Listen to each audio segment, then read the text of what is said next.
बिस्मिल्लाहिर्रहमानिर्रहीम। पहली बात तो यह है कि सवालों से तो घबराना ही नहीं चाहिए। जो सवालों से घबराए उसके लिए काम काम ठीक ही नहीं है, कोई और काम कर ले। वो माइक तो दे दो, वो माइक दे दो। इसलिए सवालों से घबराने वाला इशू नहीं है। माइक मेरा ख्याल चलो आ रही सही। तो वो कोई इशू नहीं है कि क्या सवाल होगा या क्या जवाब होगा।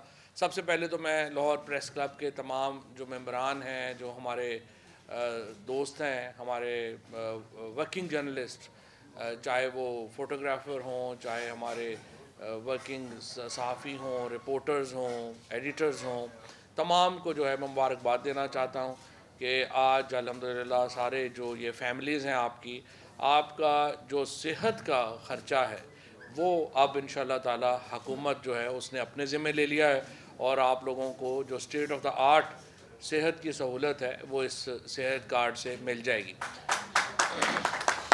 थोड़ा सा मैं आपको कॉन्सेप्ट बता देना चाहता हूँ। बेसिकली क्या है सेहत कार्ड में, ये है कि 10 लाख रुपया हर फैमिली की एक इंश्योरेंस है 1 साल की। जब भी कोई, उसमें हॉस्पिटल्स प्राइवेट भी शामिल हैं, उसमें गवर्नमेंट हॉस्पिटल्स भी शामिल हैं। आप जब किसी प्राइवेट अस्पताल में भी जाएंगे तो उसका जो आपका आईडी कार्ड नंबर है उसके ऊपर आप ट्रैक होंगे, और जो आपका अगर हॉस्पिटलाइजेशन होती है तो उसकी जो एक्सपेंस है वो सारे का सारा वो अब आपका कवर्ड है। सबसे ज़्यादा इसमें मुझे पता है कि हमारे जो स्पेशली जो सहाफ़ी दोस्त हैं, बड़े मैंने लोग देखे जहाँ पे प्रॉब्लम ये हो जाता है कि फॉर एग्जांपल मोटरसाइकिल का एक्सीडेंट हो गया। अब मोटरसाइकिल का एक्सीडेंट हो गया है, वो हॉस्पिटल पहुँचा है, वो उसके पास पैसे नहीं है। लेकिन ये जो मसला है ये आप मुकम्मल तौर के ऊपर टेकन केयर ऑफ है। ये पाकिस्तान का जो प्रोग्राम है ये एक बिल्कुल नॉवल प्रोग्राम है जो वज़ीर-ए-आज़म इमरान खान ने शुरू किया। केपी में बहुत ज़बरदस्त तरीके से कामयाब हुआ। अब जो लोग कुछ समझते हैं, कहते हैं कि जी नहीं जी इसमें प्राइवेट अस्पतालों का फ़ायदा हो जाएगा। जब तक प्राइवेट सेक्टर नहीं आएगा, एक इसमें सेहत में नहीं आएगा, एजुकेशन में नहीं आएगा, इतनी बड़ी पॉपुलेशन है, 21 करोड़ की पॉपुलेशन है, कभी भी मसले हल नहीं हो सकते। लिहाजा ये बहुत ही एक यूनिक प्रोग्राम है जिसमें एक तरफ तो जो सारी पॉपुलेशन है वो उसको इलाज की सहूलत मिल रही है, दूसरी तरफ जो प्राइवेट सेक्टर है जो हेल्थ में इन्वेस्ट करना चाहता है उसको ये मौका मिल रहा है कि वो आए और इन्वेस्ट करे और पाकिस्तान में सेहत की सहूलतें जो हैं उसको वो बड़ा करे। अच्छे हस्पताल अगर बनेंगे, आवाम को उससे गरज है, अच्छे इलाज से गरज है। और जो इसमें जो अभी तक जो सेहत के ऊपर आप देखिए कि मसलन सिंध हुकूमत जो है वो जितना पैसा खर्च कर रही है ये प्रोग्राम उसके आधे में होना है, लेकिन वहाँ पे पैसा इसलिए खर्च किया जाता है कि बिल्डिंग्स बनाने में पैसा, उसके बाद आपने एक डॉक्टर रख लिया, इन्होंने उसकी तनख्वाही जो है वो 76 लाख रुपया महीना रख दी एमएस की, जो इन्होंने कराची में रखा। आप देखिए सारे हॉस्पिटल बैठ गए, सारे हमारा सेहत का निज़ाम बैठ गया। तो ये एक बहुत बड़ी अपॉर्चुनिटी है जिसके ज़रिए हम, जो पाकिस्तान तहरीक इंसाफ की हुकूमत है उसने ये फ़ैसला किया है कि तमाम जो हमारे तबका फ़िक्र हैं इसमें अमीर तरीन लोग भी शामिल हैं, इसमें मिडिल क्लास भी शामिल हैं, इसमें गरीब तरीन लोग भी शामिल हैं। सबसे बड़ा इसका जो फ़ायदा ये है वो ये है कि इसमें हर तरह के लोग शामिल हैं। अब बहुत सारे लोग कहते हैं कि जी आप अमीरों को क्यों दे रहे हैं। देखिए जो बहुत अमीर लोग हैं ना वो इलाज तो पाकिस्तान नहीं कराएंगे, वो तो बाहर चले जाते हैं। उसके बाद जो एक मिडिल क्लास आती है या लोग आते हैं उनके पास ऑप्शन है कि वो अपने इलाज जो है वो किस तरीके से कराते हैं। लेकिन असल बात यह है कि आप एक इक्वलिटी दे रहे हैं कि आप तमाम जो गरीब लोग हैं उनको भी वही इलाज दे रहे हैं जो पाकिस्तान में अमीर तरीन लोगों को भी मुयसर है। वो अब इंशाल्लाह ताला हुकूमत जो है उसने अपने ज़िम्मे ले लिया है और आप लोगों को जो स्टेट ऑफ द आर्ट सेहत की सहूलत है वो इस सेहत कार्ड से मिल जाएगी। थोड़ा सा मैं आपको कॉन्सेप्ट बता देना चाहता हूँ। बेसिकली क्या है सेहत कार्ड में, ये है कि 10 लाख रुपया हर फैमिली की एक इंश्योरेंस है 1 साल की। जब भी कोई, उसमें हॉस्पिटल्स प्राइवेट भी शामिल हैं, उसमें गवर्नमेंट हॉस्पिटल्स भी शामिल हैं। आप जब किसी प्राइवेट अस्पताल में भी जाएंगे तो उसका जो आपका आईडी कार्ड नंबर है उसके ऊपर आप ट्रैक होंगे, और जो आपका अगर हॉस्पिटलाइजेशन होती है तो उसकी जो एक्सपेंस है वो सारे का सारा वो अब आपका कवर्ड है। सबसे ज़्यादा इसमें मुझे पता है कि हमारे जो स्पेशली जो सहाफ़ी दोस्त हैं, बड़े मैंने लोग देखे जहाँ पे प्रॉब्लम ये हो जाता है कि फॉर एग्जांपल मोटरसाइकिल का एक्सीडेंट हो गया। अब मोटरसाइकिल का एक्सीडेंट हो गया है, वो हॉस्पिटल पहुंचा है, वो उसके पास पैसे नहीं है। लेकिन ये जो मसला है ये आप मुकम्मल तौर के ऊपर टेकन केयर ऑफ है। ये पाकिस्तान का जो प्रोग्राम है ये एक बिल्कुल नॉवल प्रोग्राम है जो वज़ीर-ए-आज़म इमरान खान ने शुरू किया, केपी में बहुत ज़बरदस्त तरीके से कामयाब हुआ। अब जो लोग कुछ समझते हैं, कहते हैं कि जी नहीं जी इसमें प्राइवेट अस्पतालों का फ़ायदा हो जाएगा। जब तक प्राइवेट सेक्टर नहीं आएगा, एक इसमें सेहत में नहीं आएगा, एजुकेशन में नहीं आएगा, इतनी बड़ी पॉपुलेशन है, 21 करोड़ की पॉपुलेशन है, कभी भी मसले हल नहीं हो सकते। लिहाजा ये बहुत ही एक यूनिक प्रोग्राम है जिसमें एक तरफ तो जो सारी पॉपुलेशन है वो उसको इलाज की सहूलत मिल रही है, दूसरी तरफ जो प्राइवेट सेक्टर है जो हेल्थ में इन्वेस्ट करना चाहता है उसको ये मौका मिल रहा है कि वो आए और इन्वेस्ट करे और पाकिस्तान में सेहत की सहूलतें जो हैं उसको वो बड़ा करे। अच्छे अस्पताल अगर बनेंगे, आवाम को उससे गरज है, अच्छे इलाज से गरज है। और जो इसमें जो अभी तक जो सेहत के ऊपर आप देखिए कि मसलन सिंध हुकूमत जो है वो जितना पैसा खर्च कर रही है, ये प्रोग्राम उसके आधे में होना है, लेकिन वहाँ पे पैसा इसलिए खर्च किया जाता है कि बिल्डिंग्स बनाने में पैसा, उसके बाद आपने एक डॉक्टर रख लिया, इन्होंने उसकी तनख्वाही जो है वो 76 लाख रुपया महीना रख दी एमएस की, जो इन्होंने कराची में रखा। आप देखिए सारे हॉस्पिटल बैठ गए, सारे हमारा सेहत का निज़ाम बैठ गया। तो ये एक बहुत बड़ी अपॉर्चुनिटी है जिसके ज़रिए हम जो पाकिस्तान तहरीक इंसाफ की हुकूमत है उसने ये फ़ैसला किया है कि तमाम सकते और वो इलाज भी उनके लिए जो है वो इम्पॉर्टेंट है, अच्छा इलाज भी होना चाहिए। सो मेरे ख़्याल में इससे जो सबसे बड़ा तबका जिसको फ़ायदा होगा वो सफ़ेद पोश तबका है और मिडिल क्लास का तबका है। और इंशाअल्लाह ताला ये जो प्रोग्राम आज लाहौर के तमाम सहाफ़ियों को, इसके बाद हम इंशाअल्लाह इस्लामाबाद के तमाम सहाफ़ियों को और पाकिस्तान के जो तमाम हमारे जो प्रेस क्लब्स हैं उनको हम केपी और पंजाब के तमाम प्रेस क्लब्स को जो है वो हम ये सहूलत जो है वो देने जा रहे हैं। और 100% इंशाल्लाह इनकी फ़ैमिलीज़ जो हैं वो 10 लाख रुपए तक की सालाना कवर में आएंगी। सिंध हुकूमत को हम एक बार फिर आपके तवज्जुह से ये कहना चाहते हैं कि आप मेहरबानी करें, इस प्रोग्राम में अपना हिस्सा डालें और ये बहुत ही इम्पॉर्टेंट है कि आपका हिस्सा इस प्रोग्राम में हो। इसके साथ साथ मैं आपको ये भी बताना चाहता हूँ कि जो हमने प्राइम मिनिस्टर साहब का जो प्रोग्राम है आपका, जिसमें हम कम आमदनी के लोगों के लिए हाउसिंग फैसिलिटी दे रहे हैं, उसमें भी अल्हम्दुलिल्लाह अब हमने आके सहाफ़ियों को शामिल करा लिया है और तमाम सहाफ़ी पाकिस्तान के जो हैं वो इंटाइटल्ड होंगे वज़ीर-ए-आज़म के हाउसिंग स्कीम से फ़ायदा उठाने के लिए। उसके लिए जो 5 मरले तक का जो घर है उसके ऊपर 30 लाख रुपये 27 लाख का कर्ज़ा जो है वो बिल्कुल कम सूद के ऊपर है और 3 लाख रुपया तो हुकूमत मुफ्त दे रही है, यानी 30 लाख रुपया जो है वो हम उसमें जो है वो इमदाद कर रहे हैं अपना घर बनाने के लिए। और उसके बाद एक कनाल के लिए भी और बाकी जो हैं उनके लिए भी हम जो है वो बहुत ही जो है वो सस्ते कर्ज़े जो हैं वो लेके आए हैं। क्योंकि मुझे पता है मेरा तो आज़म चौधरी साहब ने और मैं जो है वो लिटरली जो है वो बचपन के दोस्त हैं, कहने वाली बात नहीं है, वाकई बचपन के दोस्त हैं। मैंने पिछली दफ़ा भी जब मैं यहाँ आया था तो मैं बता रहा था कि 93 में मेरे ताज और अल्ताफ़ साहब जो पंजाब के गवर्नर बने तो उस वक़्त मैं गवर्नमेंट कॉलेज में पढ़ता था और मैं रहता गवर्नर हाउस था। तो वहाँ पे जो है वो मुझे वहाँ से ताहिर मजीद साहब जो थे एडिटर थे पाकिस्तान के, खालिद क़यूम साहब यहाँ बैठे हैं, नईम मुस्तफ़ा, ये तमाम लोग हम जो है सारी जो है इन्होंने बड़ा मुझे ख़राब भी किया याकूब के होटल के ऊपर इन्होंने सारी रात बैठ के हमने चाय पिए और लेकिन बहरहाल ये है। फिर बाद में यहाँ पे अपना आमिर जब सदर बन गया प्रेस क्लब लाहौर में, ये लाहौर प्रेस क्लब मेरा ख्याल है सबसे खूबसूरत प्रेस क्लब है पाकिस्तान का और इसके साथ बड़ी यादें वह बसता हैं। तो एक तो मैं अपना आज़म चौधरी साहब आपसे ये कहूँगा कि आप जब आप अल्हम्दुलिल्लाह ये मैं आपको यहाँ पे मैं ये भी ज़रा वाज़ेह कर दूँ कि सारे ग्रुपों में मेरे बड़े दोस्त हैं। तो आज़म चौधरी साहब से जो सदर के कैंडिडेट जो दूसरे लोग जो हारे हैं वो भी मेरे बहुत ही करीबी दोस्त हैं। So I have to acknowledge that everyone has contributed in press club in their own way. और तमाम जो ग्रुप्स हैं उनको भी मैं समझता हूँ। देखिए हम जो वकीलों में भी मैं सिर्फ आपको एक बताता हूँ कि हमारी भी बड़ी बिटर पॉलिटिक्स है, वकीलों बिटर है, बड़ी एक दूसरे के ख़िलाफ़ बातें होती हैं, लेकिन जिस दिन इलेक्शन ख़त्म हो जाता है अगले दिन सारे इकट्ठे बैठते हैं। तो मुझे उम्मीद है कि जो हमारी जो सहाफ़ी बरादरी है और प्रेस क्लब है, वहाँ पे भी यही रवायत होगी कि इलेक्शन ख़त्म हो जाएगा तो फिर हम सब मिल के एक दूसरे के साथ जो है वो कदम से कदम बढ़ा के आगे जो है वो चल पाएंगे। उसमें इम्पॉर्टेंट ये है जो साहब, मैं ये कहना चाहता हूँ कि आप लाहौर प्रेस क्लब के लिए, मैं जब पहले 2018 में वज़ीर-ए-आज़म साहब ने मुझे ये रिस्पॉन्सिबिलिटी दी थी, तो मैं बार बार आपको ये बात कर रहा था कि यहाँ पे जो हमारा प्रिंट मीडिया है उसको अपनी डिजिटलाइजेशन की तरफ आना पड़ेगा। बिकॉज हमारा जो इंटरनेट की स्पीड तेज़ होती जाएगी, हमारा डिजिटल मीडिया टेक ओवर कर लेगा। मेरा ख्याल था 2022 तक हम जो है वो बहुत सब्सटेंशियल हमारा जो मामला है वो डिजिटल में चला जाएगा, लेकिन विद इन जो है वो 3 इयर्स ये हुआ है कि 12 अरब रुपए की एडवर्टीज़मेंट जो है वो शिफ्ट हो गई है फॉर्मल मीडिया से डिजिटल मीडिया की तरफ।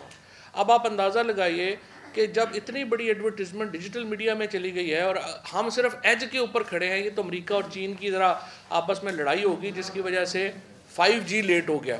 अब 5G जो ही आ जाएगा, 5G उतना ही बड़ा इनकलाब है जितना बड़ा इंटरनेट इटसेल्फ है, क्योंकि उसमें जो 1.5 घंटे की फ़िल्म है वो 3.5 सेकंड में डाउनलोड होती है। अब आप मुझे बताइए, जब इंटरनेट की स्पीड 5G पे चली जाएगी, जो ज़्यादा से ज़्यादा 3 नहीं तो 5 सालों में चली जाएगी, तो आपको एक और बहुत बड़े रेवोल्यूशन का सामना होगा। और हमारा जो एग्जिस्टिंग मीडिया मॉडल है उसको तैयार होना चाहिए उस रेवोल्यूशन का मुकाबला करने के लिए। तो एक तो मैं आज इंशाल्लाह ताला ये कर रहा हूँ कि हमने कराची में IT मिनिस्ट्री ने जो है वो कराची प्रेस क्लब को एक डिजिटल मीडिया लैब बना करके दी है। हम इंशाल्लाह लाहौर प्रेस क्लब को भी डिजिटल मीडिया लैब बना के,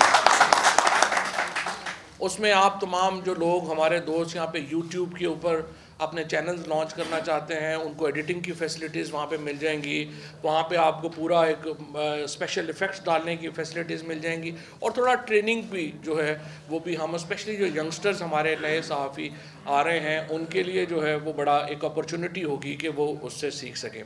दूसरा ये है जी कि जो लाहौर प्रेस क्लब का या जो पाकिस्तान के जो तमाम हमारा जो एक ओवरऑल वर्किंग जर्नलिस्ट के लिए हमने जो काम किया है, आपने कहा कि जो हमें बड़ी खुशी होती है, ये तमाम लोगों को खुशी नहीं होती है, क्योंकि आमतौर पे मालिकान को ये कहता रहता हूँ कि खुदा के लिए को वर्किंग जर्नलिस्ट का भी ख्याल करें।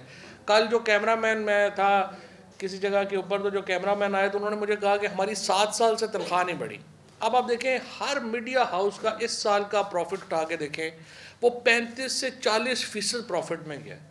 अब अगर मीडिया हाउसेस, इसी तरह से जो पाकिस्तान में सबसे ज़्यादा महंगाई की हमें शिकायत आती है, पाकिस्तान की जो 929 अरब रुपए का जो प्रॉफिट कमाया है 100 बड़ी कंपनियों ने, इस साल की जो फिगर्स हैं, 100 बड़ी कंपनियों ने 929 अरब रुपए का जो प्रॉफिट है वो कमाया है स्टॉक एक्सचेंज में। मीडिया हाउसेस ने 33% से 40% तक जो प्रॉफिट है वो कमाया है। लेकिन सवाल ये है, मेरी बड़ी दस्तबस्ता अर्ज़ है अपने ये जो सेठ साहिबान हैं, हमारे जो कंपनीज़ के ओनर हैं, कि खुदा के लिए इसको ट्रिकल डाउन भी करें, अपने वर्कर्स का भी ख्याल करें, उनको तनख्वाहें उनकी बढ़ाएं।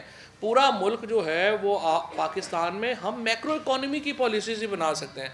हमारी इंडस्ट्री चल रही है, हमारा जो फार्मर है वो खुशहाल हुआ है, 1100 अरब रुपया हमारा जो है वो एडिशनल इनकम गई है, हमारी इसमें एग्रीकल्चर में इनकम गई है, जिससे एक पूरा ग्रोथ साइकिल पाकिस्तान में आया हुआ है। 5% के ऊपर जो है वो हमारी ग्रोथ हो रही है। लेकिन सबसे ज़्यादा मुश्किल में हमारा तनख्वाहदार तबका है, जिसकी तनख्वाहें जो हैं वो नहीं बढ़ाई जा रही, और उसमें प्राइवेट सेक्टर जो है वो जब तक हिस्सा नहीं डालेगा, हम रोज़ जो है वो आकर के एंकर की तनख्वाह बढ़ा देते हैं जिनकी पहली बड़ी तनख्वाहें हैं।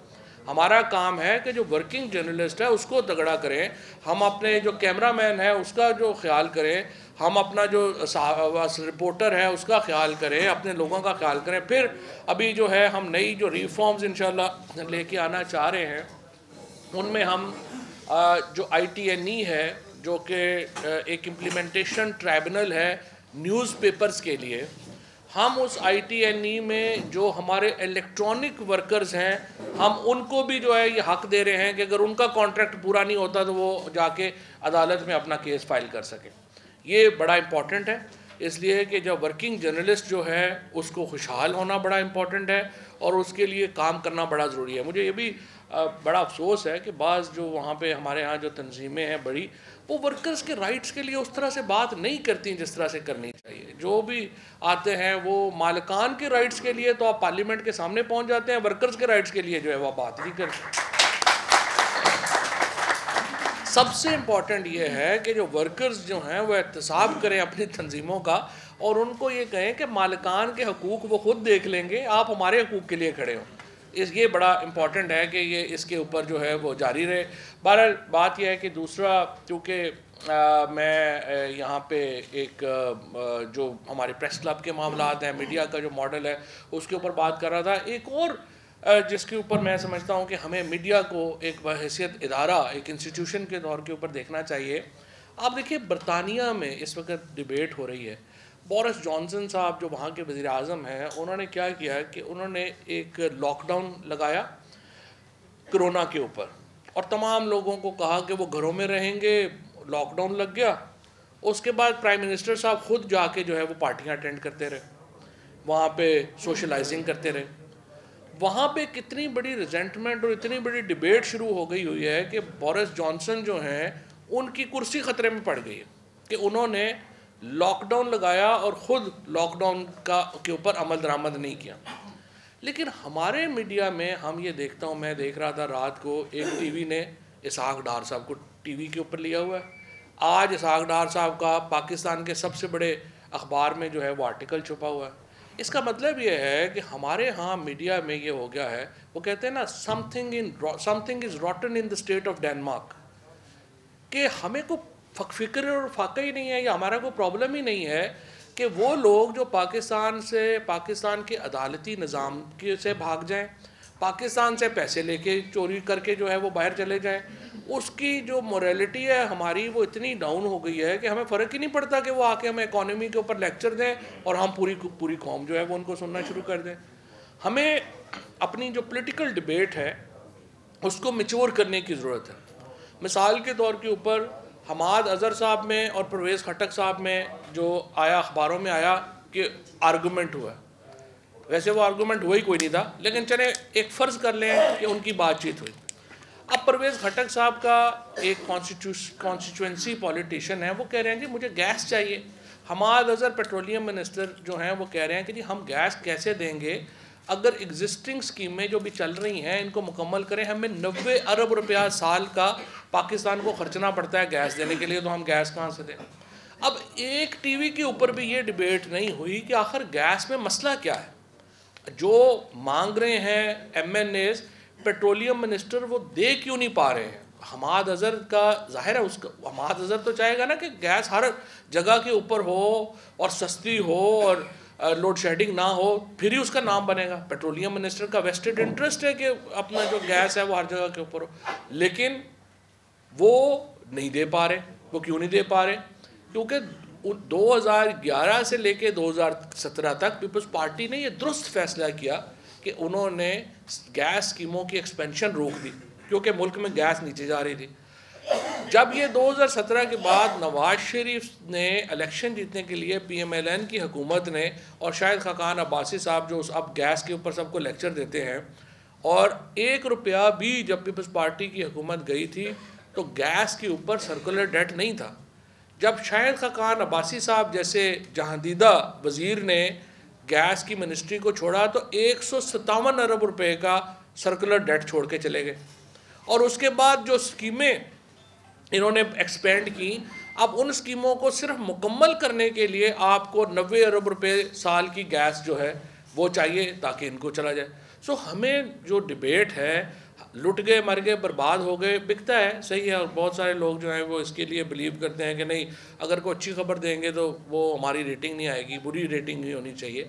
लेकिन उसके नतीजे में क्वालिटी ऑफ डिबेट जो है वो मुतासर हो रही है। सो मेरे ख्याल में हमें क्वालिटी ऑफ डिबेट के ऊपर जो है वो तवज्जो देने की ज़रूरत है।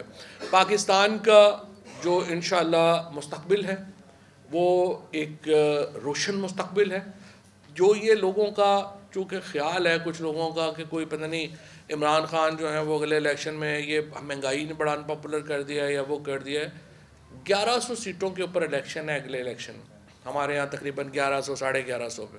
पीटीआई के अलावा कोई और पार्टी इस पोजीशन में ही नहीं है कि इतनी बड़ी तादाद में लोग खड़े कर सके। पीपल्स पार्टी एक इंटीरियर सिंध की पार्टी है, पीएमएलएन जो है वो सिर्फ सेंट्रल पंजाब की पार्टी है, जेयूआई जो है वो सिर्फ केपीके के चंद इलाकों की पार्टी है, सिर्फ पीटीआई है जो पूरे मुल्क में अपने कैंडिडेट्स खड़े कर सकती है, सिर्फ इमरान खान है जिसका वोट खैबर में भी है, जिसका वोट कराची में भी है, जिसका वोट कोयटा में भी है, लाहौर में भी है। कोई और नेशनल लीडर ही नहीं है इमरान खान के अलावा।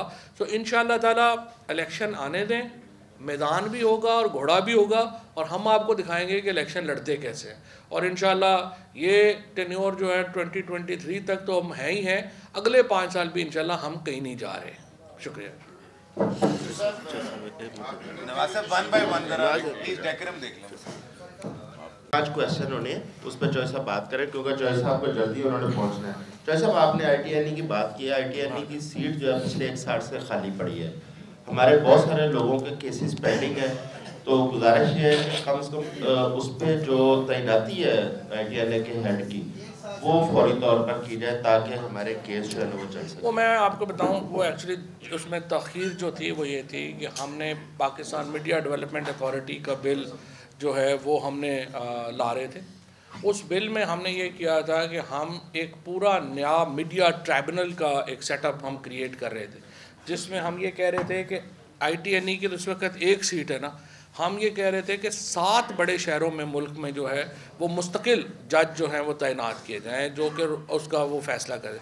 अनफॉर्चुनेटली वो PMDA जो है उसको पढ़ा किसी ने नहीं, कुछ भी 12 एनीवे वो चूँकि डिले हो गया, उसकी वजह से ये अपॉइंटमेंट डिले होगी। अब मैंने ये चूँकि हम आखिरी मराहिल में हैं बातचीत के, बट नॉट विद स्टैंडिंग के वो बातचीत कहाँ पे पहुँचे, हमने ITNE का प्रोसेस जो है वो मुकम्मल कर लिया है और इंशाल्लाह अगले 1 महीने के अंदर जो ITNE का है वो आपके चालू हो जाएगी। नवाज साहब हमेशा ये बात होती रही है कि PTI की हुकूमत वर्कर्स के साथ ये सिर्फ नारे हैं, अभी भी मालकान हरामखोरी कर रहे हैं, वर्कर्स को पैसे नहीं दे रहे, गवर्नमेंट से पैसे ले रहे हैं। तो खबरें और नुआइवक जैसे इदारे जो पैरासाइट बने हुए हैं, इनके आप इश्तिहार क्यों नहीं बंद करते? ये सब लोगों का मुकाबला है, किसी एक का नहीं है कि लोगों को टाइम पे सैलरी मिलनी चाहिए, कानून के मुताबिक मिलनी चाहिए। आप नारों की हद तक हमारे साथ हैं, प्रैक्टिकली हमारे साथ हुए और इन लोगों के इश्तिहार बंद करें। नवाज साहब, पहली बात तो यह है कि हम सिर्फ कानून के मुताबिक चल सकते हैं। जब हम ये कानून लेके आए थे जो आप कह रहे हैं कि इश्तिहार बंद कर दें, तो पीपल्स पार्टी ने और PMLN ने दोनों ने इस कानून की मुखालफत की सेनेट में और ये कानून पास नहीं हो सका। तो इसीलिए हम जब PMDA लेके आए और हमने अब ये जो दोबारा लॉ लेके आ रहे हैं, इसके अंदर दोबारा हमने ये प्रोविजन डाली है और मुझे उम्मीद है कि आप चूँकि प्रेस क्लब का एक इन्फ्लुएंस है सारी पार्टीज़ के ऊपर, और इसी तरीके से जो कराची है, लाहौर है, ये तमाम लोग पीपल्स पार्टी और नून लीग के साथ भी आप बात करेंगे और आप इंश्योर करेंगे कि ये कानून पास हो। क्योंकि ये वर्किंग जर्नलिस्ट का हमारा जो जर्नलिस्ट प्रोटेक्शन बिल आया है, इसके अंदर भी हमने ये शिक डालने की कोशिश की कि इश्तिहारात हम बंद कर सकें, लेकिन वो जब तक कानून नहीं बनेगा हम बंद नहीं कर सकते हैं और मुझे उम्मीद है आप उनसे भी है। राना अजीम साहब, एक तो इश्तिहारात के हवाले से कि तनख्वाह के साथ उनसे किया जाए, कम से कम बंद नहीं कर सकते, लेकिन KPK ने ये रूल कानून मंजूर किया हुआ, पास किया हुआ है। और जिस अदारे में तनख्वाह नहीं मिलती, कारकुन एक एप्लीकेशन दे के वो कर दे। और दूसरा, आपने हमेशा बड़ा साफियों के लिए किया है, तो एक आपने ऐलान किया था कि आप शुरू कर रहे हैं साफियों के लिए 5 लाख रुपए कर्जा स्कीम, तो इसके लिए भी अनाउंसमेंट करें। बिल्कुल जी, इंशाल्लाह ताला जो भी बगैर डॉक्यूमेंट्स के हो, हमारे पास कोई चीज़ नहीं है, जो प्रेस क्लब जिस सहाफ़ी की गारंटी दे देगा हम उसको डिजिटल सहाफ़ा शुरू करने के लिए 5 लाख रुपये। तो फैल सर, तुफैल शरीफ मेरा नाम है। वैसे तो शरीफ आपकी हिट लिस्ट पे हैं, मैं उनमें से नहीं हूँ। नहीं, शरीफ लोग तो हमारे साथ हैं। आज आप हमारे मेहमान हैं, तो सवाल नहीं है, एक तजवीज़ है, क्योंकि मैं हेल्थ सेक्टर को देखता हूँ और लीड है मेरी हेल्थ की। उसमें जो सेहत कार्ड है उसमें एक तो OPD नहीं है। जो गरीब आदमी है वो अच्छे सर्जन के, अच्छे फिजिशियन के पास जाएगा तो OPD नहीं है, उसके 3000 रुपये उसके चार्जेस हैं। उसके बाद लैब टेस्ट नहीं है उसमें, एक तो वो उसमें करवा दें। और दूसरा सबसे अहम बात जो है ये है कि सरकारी अस्पतालों के अंदर सर्जन जो है वो ऑपरेशन हेल्थ कार्ड के ऊपर नहीं कर रहे। हमारे पास एविडेंस भी हैं, डेली हम फिल्माते भी हैं सारा कुछ। तो ये मेहरबानी फरमाएं कि एक जरा टाइट कर दें कि सर्जन डॉक्टर हैं, बड़े नाम हैं, सरकारी अस्पतालों में गरीबों का इलाज करें हेल्थ कार्ड। अच्छा, पहली बात तो तुफैल जो है तकरीबन अब तक तकरीबन 5,669 लोग सिर्फ लाहौर डिवीज़न में जो है वो इस सेहत कार्ड के ऊपर मुस्तफ़ीद हो चुके हैं और उनमें से बहुत सारे लोग हैं जिन्होंने ऑपरेशंस कराए। सो अगर कोई स्पेसिफिक आप सर्जन का बता देंगे तो वो उसमें बात पूछ लेंगे, लेकिन उनको कोई प्रॉब्लम होनी नहीं चाहिए बिकॉज तमाम जो सर्जन हैं उनकी जो फ़ीस है वो इसमें ऑलरेडी इनकॉर्पोरेटेड है, सो वो कोई प्रॉब्लम है नहीं। दूसरा, ये आपकी बात बिल्कुल सही है, इसमें अल्टीमेटली जो चेकअप्स हैं वो भी आने चाहिए, लेकिन जिस तरह से खैबर पख्तूनख्वा में आज आपने देखा कि उन्होंने इसको एक्सपेंड कर दिया है और जो लिवर ट्रांसप्लांट और जो हमारा ये गुर्दे का ट्रांसप्लांट है इसको भी उन्होंने सेहत कार्ड में शामिल कर दिया है, जो अदरवाइज़ अकेला ही तकरीबन को 50-60 लाख रुपए का एक्सपेंस है। तो ये इंशाल्लाह एक्सपेंड होता जाएगा, ये तो अभी सिर्फ शुरू किया है, ये अपना हेल्थ जो है इसमें एक्सपेंशन आती रहेगी। मोहसन बिलाल हमारा बड़ा एक जी शरारती बच्चा है, ये बड़े एक शरारती से सवाल करता है। नहीं, मौसम तो खैर जी मोहसन सवाल कर ही लेगा, लेकिन एक मिनट पहले भट्ट साहब ने एक्चुअली किया था। भट्ट साहब हमारे बड़े भाई भी हैं। नहीं आप भट्ट साहब आप बहुत सीनियर जर्नलिस्ट हैं, दोनों पास ही जल्दी है। ये करता है, मेरा ख्याल मोहसन भी कोई ऐसे ही सवाल।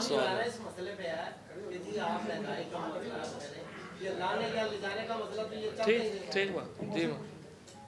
मेरा सवाल है ग्वादर में जो बलोच स्प्रिंग जारी है उस हवाले से आपकी क्या राय है, क्योंकि अभी तक वो मामला नहीं मैं पहले भट्ट साहब की बात। भट्ट साहब, पहली बात तो ये है नवाज शरीफ का जो मसला है ना वो बरह रास्त मुंसलिक है महंगाई से। उसकी वजह क्या है? देखिए 2006 1947 से लेके आज महंगाई, पहली बात तो क्यों है महंगाई? सिंपल इसलिए है कि घर में आमदनी ज़्यादा हो, अखराजात कम हो तो महंगाई कम लगती है, अखराजात ज़्यादा हो अपना और आमदनी कम हो तो महंगाई आपको ज़्यादा लगेगी। सिंपल बात है।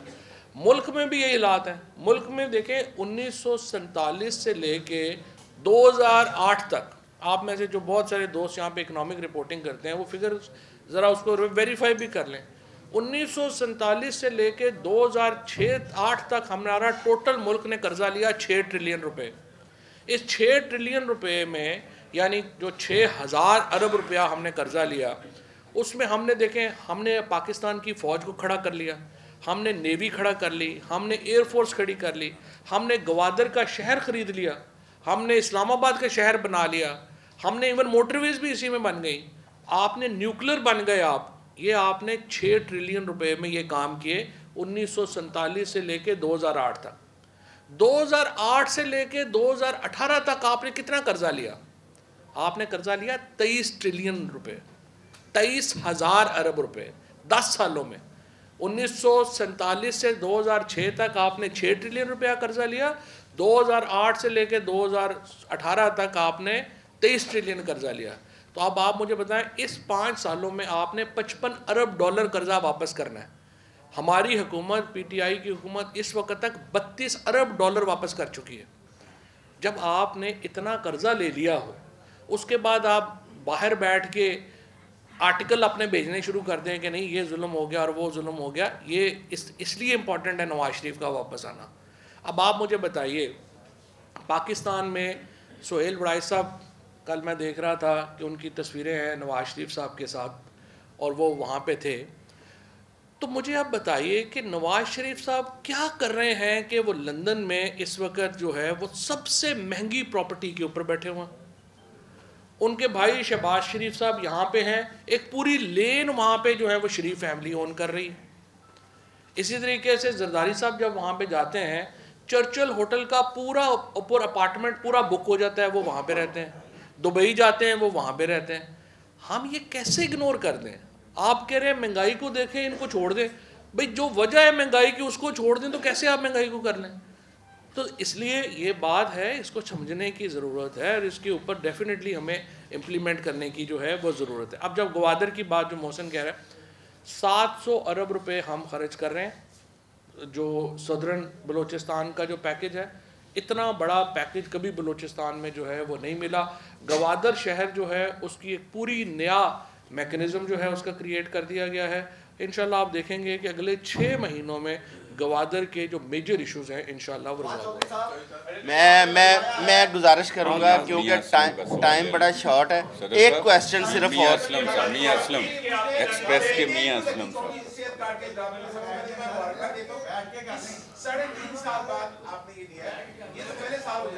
मैं ऐसा मियां साहब आप बताएं, मियां असलम साहब बताएं। आपने करा है, साबका हुकूमतों ने भी बड़े पैकेज दिए इस तरह के, मगर वो उनके साथ ही लिपट गए जब वो हुकूमत गई। तो क्या इसे आप कंटिन्यू रखेंगे? कोई ऐसा वो इसलिए कंटिन्यू रहेगा कि हम कंटिन्यू करेंगे। मियां साहब बताएं। मियां साहब का आखिरी क्वेश्चन कर लें प्लीज। सियासी तौर पर 2-3 तरफ से हमले हो रहे हैं हुकूमत पे।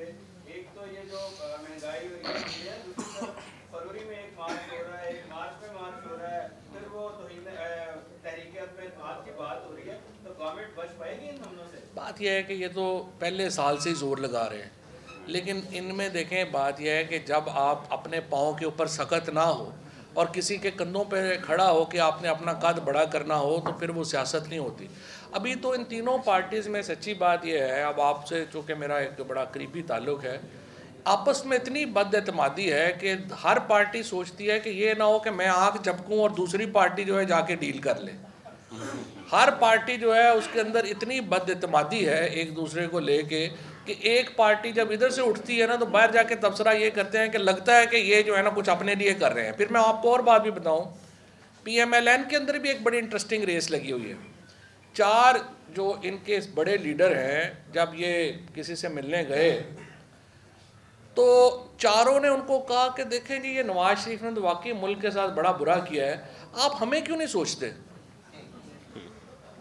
ये जो इनके हालात हैं इस वक्त, इनकी कोई हालत नहीं है। और नाम आपको पता चल ही जाएंगे। चारों पहली सफ में बैठते हैं, पता ही आप। ये बताइएगा, आपने फरमाया कि मुल्क के अंदर खाद की इतनी ज्यादा पैदावार है, खत्म होते नहीं होती है। हसन खाबर साहब ने फरमाया कि पाकिस्तान के अंदर इंटरनेशनल मार्केट की कंपैरेटिवली खाद का रेट बहुत कम है, इस वजह से शायद जो है वो स्मगलिंग हो गई है। काइंडली ये बताइएगा किस इदारे की नाअहली है कि हमारे बॉर्डर के ऊपर भी फौज तैनात है, रेंजर भी तैनात है, उसके बावजूद खाद स्मगल हो जाती है। मुल्क के अंदर किसानों को इस टाइम फुटेजेस मौजूद है, लितर पड़ रहे हैं, डंडे पड़ रहे हैं, खाद लेने के लिए लाइनों में लग के 2 बोरियां खाद कर रही हैं। इसके ऊपर क्या हिकमत है? देखिए बात यह, पहली बात तो यह है कि इसमें 2 बातें तो रिकॉर्ड के ऊपर है।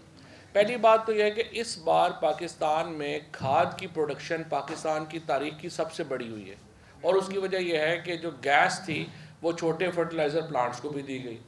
दूसरी आपके सामने जो हालत है वो ये है कि इस बार 5 लाख एकड़ गंदम जो है वो ज़्यादा काश्त हुई है पिछले सालों से। तीसरी हकीकत यह है कि इस वक्त पाकिस्तान में जो खाद है वो इंटरनेशनल मार्केट से 6 गुना कम है। ये 3 तो फैक्ट्स हैं, इसको तो कोई डिनाई नहीं कर सकता। अब चौथी बात यह है कि इसके बावजूद जो खाद है उसके ऊपर जिस तरीके से वाफर, जिस तरीके से हर जगह के ऊपर मिलनी चाहिए, वहाँ पे मुश्किलात हैं। तो जो ऊपर वाली 3 वजूहात मैंने बताई हैं, इसी की वजह से आपको चौथा मसला आ रहा है। लेकिन आज आप देखिए कि अल्हम्दुलिल्लाह पाकिस्तान में ये तीसरा कंसेक्टिव साल है, मुसलसल साल है कि एग्रीकल्चर क्रॉप आपकी 5 एग्रीकल्चर क्रॉप बम्पर हो रही हैं। आपकी गंदम बम्पर हुई, आपका गन्ना बम्पर हुआ, आपका चावल बम्पर हुआ, आपकी मकई बम्पर हुई, और इसी तरह से कॉटन जो है आपकी उसमें 44% इजाफा हुआ। सो ये जो तमाम इस वक्त किसान के आपके फिगर्स हैं वो इंशाल्लाह मुस्बत हैं, और इस साल भी इंशाल्लाह आप उम्मीद रखें कि गंदम की क्रॉप फिर एक बार बम्पर होगी। शुक्रिया आपका, बहुत शुक्रिया।